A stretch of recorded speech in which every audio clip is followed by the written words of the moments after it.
क्योंकि तब हमें बात करनी पड़ेगी उन प्रवासी मजदूरों की जिनकी संख्या लाखों लाख है, जो सड़क पर चल रहे हैं। तब हमें सोचना पड़ेगा उन तमाम महिलाओं के बारे में भी, और खास तौर से इन महिला के बारे में भी जो पंजाब से लेकर मध्य प्रदेश तक का सफर पैदल पैदल तय कर रही हैं और ट्रॉली पर बच्चा सो रहा है, जो बैग है उसमें बच्चा नींद ले रहा है। यह है हमारे भारत की असली तस्वीर। इस तरह की तमाम तस्वीरों के बारे में बात करना खास तौर से इसलिए भी जरूरी हो गया है क्योंकि जो पैकेज अनाउंस किया है प्रधानमंत्री ने और जिसके बारे में वित्त मंत्री निर्मला सीतारमण लगातार बोल रही हैं, उसमें ये तमाम भारत है कहां। आइए चलिए थोड़ी सी झलकियां देखते हैं इस बारे में। दोस्तों, 20 लाख करोड़ रुपए का जो पैकेज जिसकी घोषणा प्रधानमंत्री नरेंद्र मोदी ने की, जिसके बारे में क्रमशः निर्मला सीतारमण बता रही हैं, उस पर बात करने से पहले थोड़े से आंकड़ों पर ध्यान देना बहुत जरूरी है। Centre for monitoring Indian economy का जो सर्वे आया है वह बताता है कि इस समय खास तौर से लॉकडाउन के समय भारत के जो घर हैं वह कितने भीषण संकट से गुजर रहे हैं। इस सर्वे से एक बात साफ होती है कि मोदी ने अपने संबोधन में जिस विकास की बात की थी और खास तौर से पिछले 6 साल में जो विकास हुआ उसकी धज्जियां यह सर्वे उड़ाता है। इस सर्वे से साफ है कि 34% भारतीय घर घनघोर संकट से घिरे हुए हैं। इसमें वे स्पष्ट करते हैं 65% शहरी घर, शहरों में बसे घर, और 50-54 के करीब गांव में बसे घरों में 1 हफ्ते से अधिक जिंदा रहने के बुनियादी संसाधन नहीं है अगर लॉकडाउन यूं ही चलता रहा। इस सर्वे से यह भी पता चलता है कि भारत में इस समय 84% जो घर हैं उनकी जो मासिक आय है उसमें गिरावट दर्ज की गई है। यानी महीने की जो आमदनी है, आप यह मान के चलिए कि अगर 84% तो उस तरफ कितने परसेंट बचे।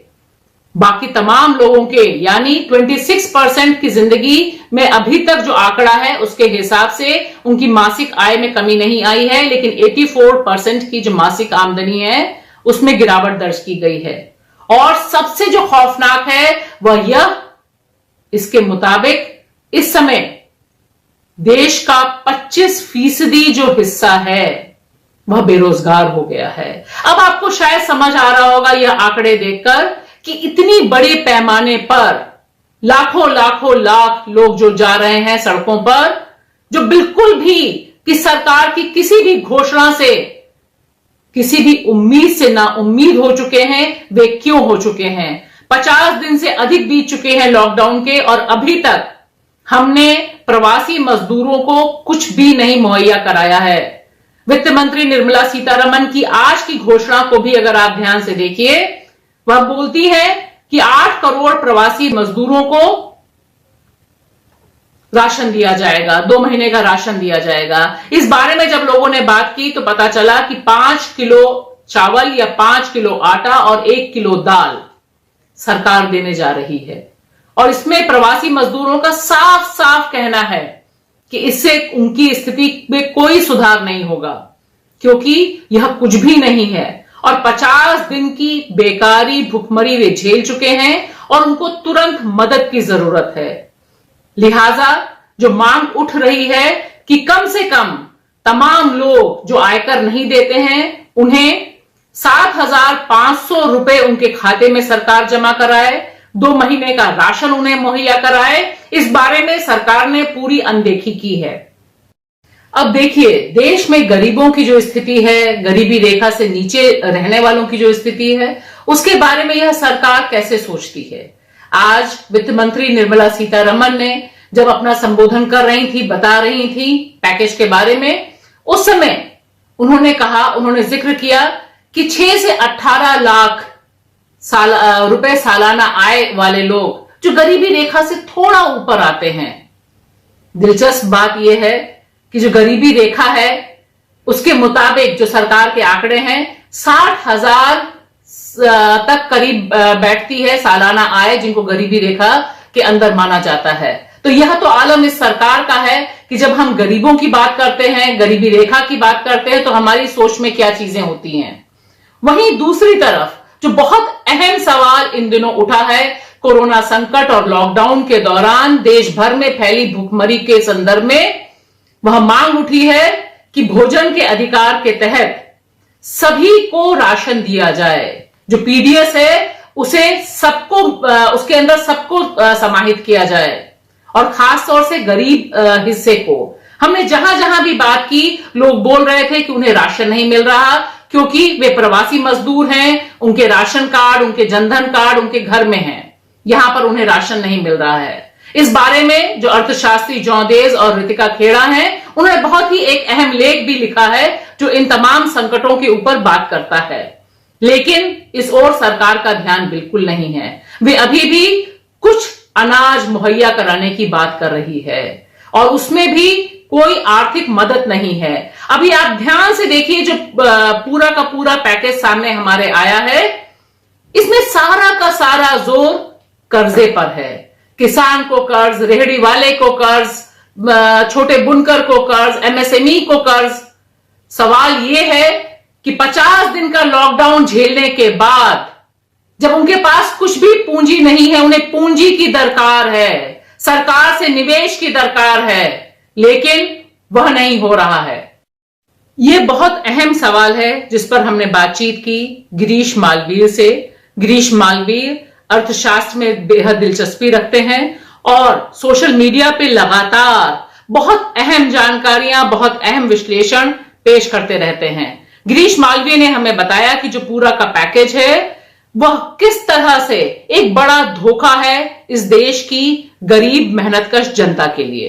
हम आपसे ये जानना चाहेंगे कि अभी जो पैकेज अनाउंस किया है 20 लाख करोड़ का प्रधानमंत्री मोदी ने, उसका जो असर शेयर बाजार तक में दिखना चाहिए था वैसा नहीं दिख रहा। जो बिजनेस अखबार हैं, जिस तरह से उनको उत्साहित होना चाहिए था, वो भी उत्साहित होते नहीं दिख रहे हैं। और आम जनता कैसे देख रहे हैं आप इसको? देखिए मैम, आज जो जिस तरह से शेयर बाजार में उसका स्वागत किया है, तो वो ऐसा नहीं बिल्कुल लग रहा है कि उन्होंने स्वागत किया है। वो ये हो रहा है कि 600 पॉइंट तक बाजार जो था वो गिरा है, उसके बाद फिर वापस शुरू किया है। तो बिजनेस जो अखबार है उन्होंने उसकी जो सारे इस तरह से देखा जाए कि वो उनका विश्लेषण तो पहले ही डालना शुरू कर दिया था कि ये एक्चुअली एक पैकेज जो है वो 20 लाख करोड़ का जरूर दिखाया जा रहा है, लेकिन सरकार अपनी तरफ से उसमें कोई कहें कि बहुत ज्यादा पैसा नहीं डाल रही है और ना आम आदमी की तरफ वो पैसा जाता हुआ दिख रहा है, ना इंडस्ट्रीज को जाता हुआ दिख रहा है, ना वो लघु उद्योग का वाले जो एमएसएमई हैं, जो जिनको बड़ा कहना है कि हम लोग बोल रहे हैं कि उन्हें 3 लाख करोड़ दिया जाएगा। तो ऐसा वो जो सारी घोषणाएं हैं वो सिर्फ आप मान के चलें कि वो सिर्फ लोन देने की बात है, और वो भी आज के दिन में नहीं लोन कोई लेने जाएगा। हम देखें कि अगर कोई लोन लेने जाएगा तो जब तक लॉकडाउन खत्म नहीं होता तब तक तो लोन लेने की बात कहीं तो नहीं तक आती नहीं। ये लोन जो है अगले 4 सालों तक दिए जाएंगे, और ये जो इस तरह का जो सारा प्रोसेस है बहुत लेंथी प्रोसेस है। बिना कोलैटरल के लोन लेना और बैंकों के साथ वो डील करना बहुत मुश्किल होता है। अगर आप किसी व्यवसायी से पूछें, किसी व्यापारी से पूछें, तो उस चीजों में जो आने वाली कठिनाई उनको समझते हैं वो लोग। तो ये कहानी वैसी है कि थोड़ा मुश्किल मामला है। और बाकी जो जिस तरह की उन्होंने घोषणाएं की हैं, तो कुल जो कल उन्होंने पैकेज दिया है लगभग 5,94,000 करोड़ का पैकेज जो उन्होंने दिया है, 5,94,000 करोड़ का जो पैकेज है, इसमें अगर देखा जाए कि सरकार ने अपना कितना हिस्सा डाला है, तो अब जब इसका हमने पूरा विश्लेषण किया तो हमने पाया कि ये आप मान के चलिए बहुत ही कम है।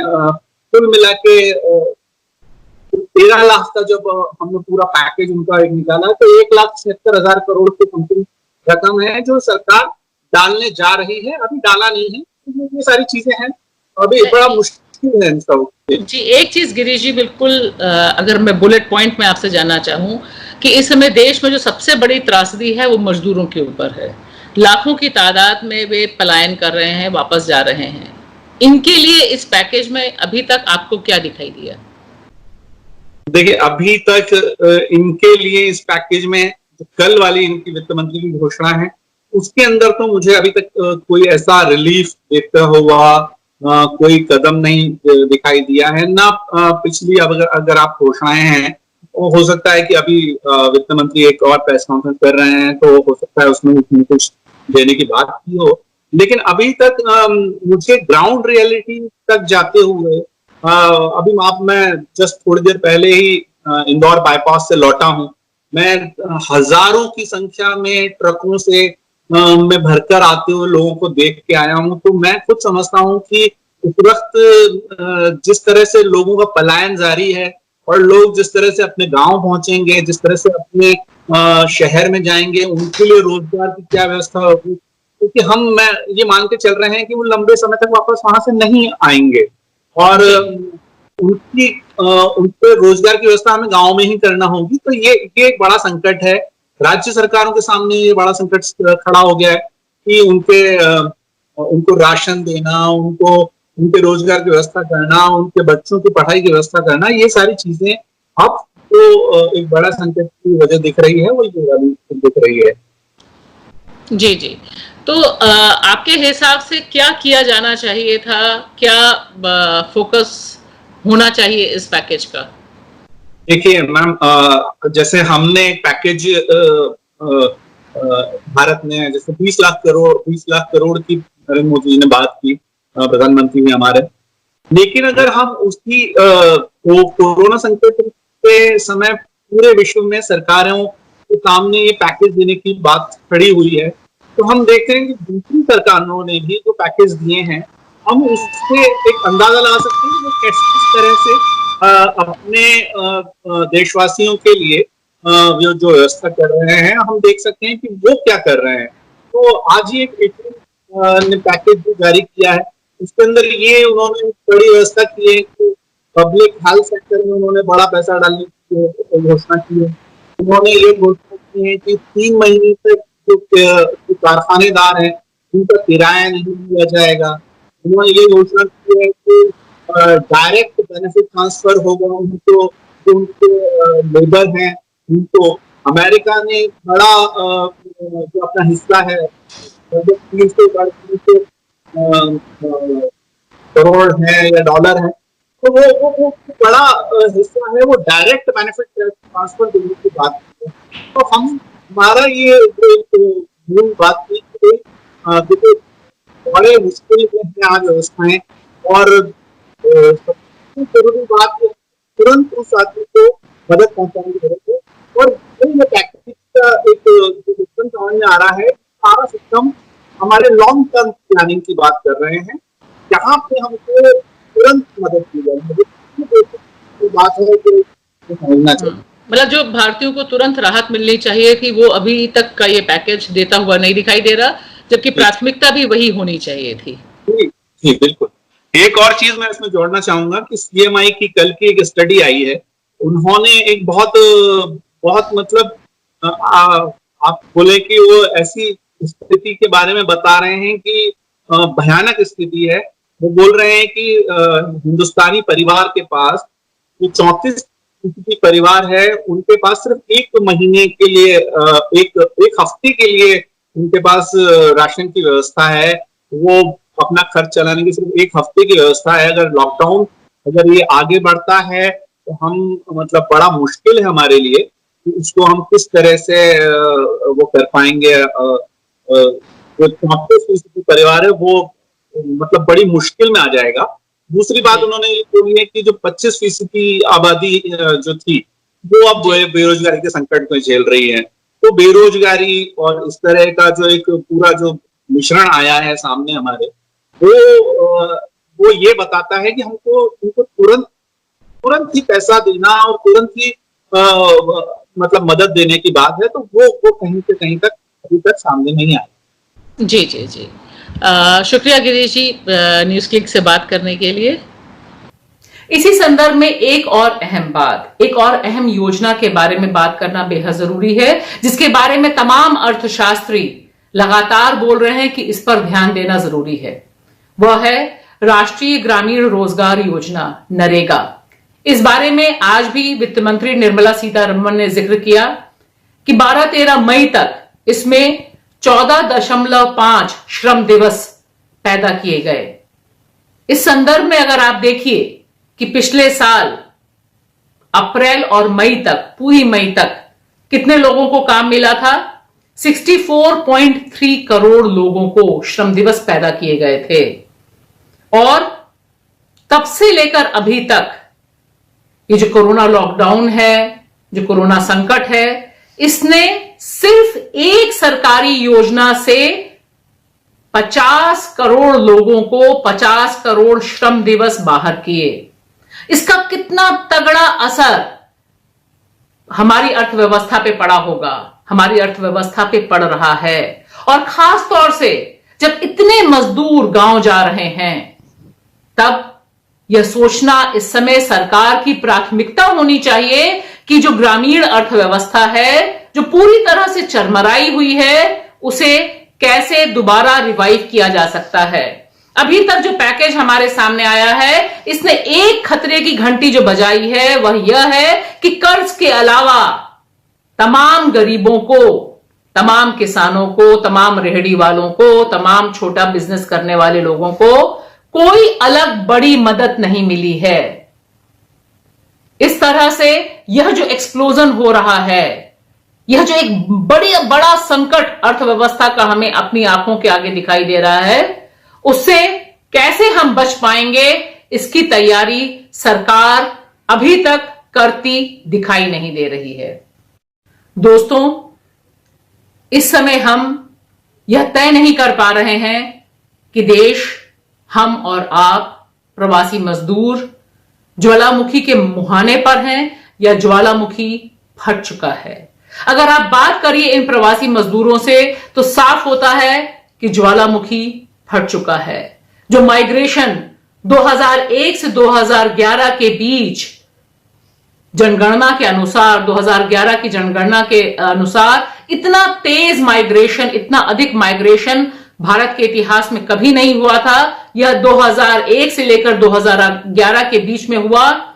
वह माइग्रेशन अब रिवर्स रुख अख्तियार कर रहा है। वे लोग सारा का सारा जोखिम उठाकर, महिलाएं कोख में बच्चा लेकर सड़क पर जनते हुए भी घर जा रही हैं, क्योंकि शहर जो उन्हें सपने दिखा रहा था, उन्हें जिंदा रखने के वादे दे रहा था, वे सारे के सारे चकनाचूर हो रहे हैं। और ऐसे में हम पाते हैं कि प्रधानमंत्री नरेंद्र मोदी ने जो वादा किया, वह वादा इन मजदूरों के लिए कुछ नहीं है। वह ये बड़ा पैमाने पे जो माइग्रेशन हो रहा है, इसे रोकने के लिए, थामने के लिए, सांत्वना देने के लिए एक शब्द और एक पैसा सरकार अभी तक फिलहाल खर्च करने के मूड में नहीं है। और यह आने वाले खतरनाक दिनों का संकेत दे रहा है।